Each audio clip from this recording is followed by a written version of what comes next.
Let's bring in the Assistant Minister for Health and Aged Care, Rebecca White, and Shadow Assistant Minister for Education, Zoe McKenzie. Great to see you both. Zoe, do you give the Prime Minister a tick for this visit? He got that handshake with Donald Trump. We even saw a selfie, and then he's got the bilateral coming up next month at the White House.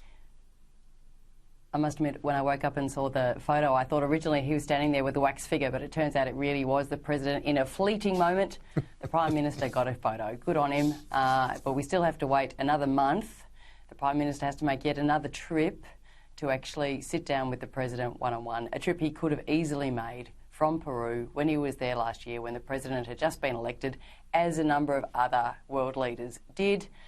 Nevertheless, he's been there. He's put a number of positions on the table that I think the President will struggle with, as well as the US administration in general. So get ready for some fireworks on the 20th of October, I suspect. Rebecca White, the points of difference are pretty clear, whether it be the recognition of Palestine, even the aged care, sorry, not the aged care, I should say the age assurance technology for social media, which I know is bipartisan. Donald Trump's not so pleased with it when it comes to the regulation of big tech. So there are a few points of divergence with the White House that the Prime Minister will have to and has to manage, Rebecca. And I'm confident that he can do that. We're talking about two very long-term leaders in their respective countries now being able to sit down and have a conversation. And just like all friends, you don't have to agree on everything, but when it comes to the key issues, Australia and the United States have a long and strong relationship, and I know both leaders would go into that meeting expecting to continue to discuss the things that we do agree on. And no doubt those other matters will be raised as well, as you would anticipate for any bilateral meeting. But I'm confident that Prime Minister Anthony Albanese can sit down in a constructive and mature way and have a conversation with the President of the United States. The biggest military in the world, it's still the biggest military. The fourth biggest economy is California. I want to show you this picture, Zoe. I'll go to you first on this. Kevin Rudd having a hug with Gavin Newsom, the Governor of California. That's fine, but he's also one of Donald Trump's biggest political irritants right now, Zoe, and probably will be over the next 3 years. Did Chris Bowen get a hug too? It certainly looks like a bit of a love-in there. Poor Kevin, who really can't get a foot right, I think, in this relationship. I would suspect that his historical comments about Trump, which were not favourable, are front of mind with the President. We've heard the President has a good memory and he will remember the things that Kevin Rudd said.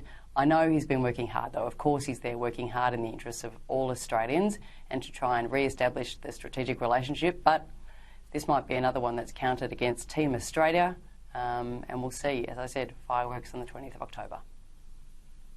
Rebecca White, I can see why the Energy Minister and the former Prime Minister want to deal with California. Despite the national government, California is still a massive renewable powerhouse in terms of clean energy. So you can see why, but maybe was the hug just a step too far?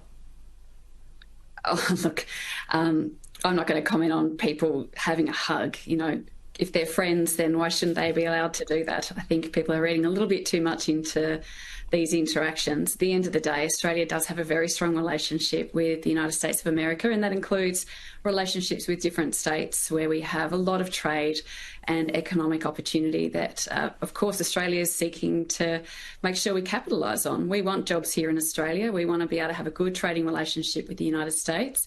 And I'm pleased to see there are good relationships with both state leaders and national leaders, because that's in all of Australia's interest. Zoe McKenzie, your colleague Andrew Hastie made some very stark remarks about the future of the Liberal Party in the last 24 hours. He was on 2GB this morning and he said, I think unless we get our act together, we're going to be potentially in further decline and perhaps one day extinct. That's why what we do over the next 2 years is so important. The world has changed. We have to change with it. People are frustrated about rising energy. People are struggling to get into a house. What do you make of the latest intervention from Andrew Hastie on social media, following it up in radio today? To be fair, I haven't seen all of Andrew's socials. I've been busy in my electorate. But his main points in the last week, that it would be good if we made more in Australia, absolutely right. To do so, we need affordable and abundant energy. And that's what we are working towards. Dan Tian's recently been in the United States looking at microreactors and small modular reactors. I've been in Denmark looking at the wind power industry there because it's planned to have a renewable energy terminal by the Victorian government in my electorate. So we're all out there doing what we should be, which is investigating the options, understanding the choices, but more importantly, understanding what that will mean for the average Australian in terms of their electricity bill. Remember, the average Australian still wanting their $275 ongoing reduction to their bills, not the sugarcane handout that they've had in the last couple of years from this government, which will end and electricity prices will go up, as the RBA confirmed the other day in a hearing before the Parliament. So Andrew is hungry for us to have propositions on the table and for us to be competitive at the next election, and we all are. We do recognise we had a bad result at the last election, but let's be mindful. Labor had a 34% primary and ended up with 94 seats. We had a 32% primary and ended up with 43 seats. So Labor's not particularly popular with the average Australian either. They have managed the economy badly. Australians are still doing it tough. But we must put a more compelling platform together, and I encourage my colleagues to think widely, to investigate like I am, and to think about how we reach those Australians who didn't vote for us at the last election. Yeah, it's interesting. That reminds me of that old saying, things are never as good as they appear or never as bad as they seem. Rebecca White, is that a risk that Labor needs to stay vigilant on issues like migration, for example, or the Liberals will be able to get a bit of momentum, as Mr Hastie's seeking to do? No, we haven't taken our eye off our job, which is to deliver for Australians, and that's what we're doing every single day. The Liberal Party's talking about themselves, fighting amongst themselves, posting things on social media, trying to reach an audience. We're out there working in our communities, delivering on behalf of government the commitments that Australians did vote for. We are taking action to build more houses. That's got to be a priority for us with working with jurisdictions to make sure that we can deliver on that $43 billion commitment, a large part of which was opposed by the coalition when they were in opposition in the last term of government. So there are key priorities for us, whether it's health or housing, making sure we invest in more renewable energy, creating jobs to support the growth of our community and economy. That's what our government's getting on and doing every single day. We haven't taken our eye off that task. Rebecca White, Zoe McKenzie, thank you both. We'll catch you next week. Now